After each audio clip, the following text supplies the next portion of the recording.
आमच्याकडे ना इन्क्रीजिंगली कन्सर्न्स वाढत चालले आहेत, हे जेन झी लोकांसाठीच वाढत आहेत. जिकडे आपण नेहमी खूप हार्डवर्क करायचो, आता ह्या लोकांना स्मार्ट वर्क तर पाहिजे, बट स्मार्ट वर्कपेक्षा ना त्या लोकांना लेझी लाईफ किंवा इंट्रोवर्टेड लाईफ पाहिजे.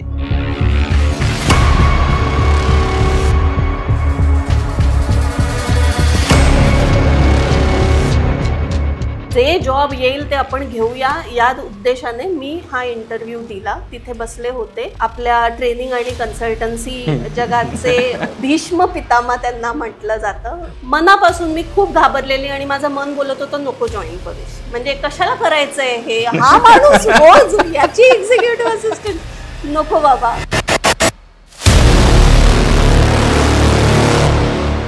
The only thing that is constant in the world is change.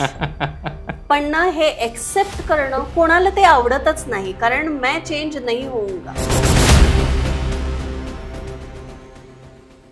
एखादा व्यक्ती तुझ्या तोंडावर तुझ्याशी खोटं बोलतोय कुठल्या गोष्टीवरती आणि तुला माहिती की तो खोटं बोलतोय, परंतु तुला तो मुलगा हवाय, त्या मुलाचं फ्युचर पण तुला बर्बाद नाही होऊ द्यायचंय, तुला तो मुलगाही घडवायचा. अशा सगळ्या प्रकारामध्ये मॅनेजमेंटने किंवा त्या बिझनेस कोचने नक्की कशा गोष्टी टॅकल केल्या पाहिजे?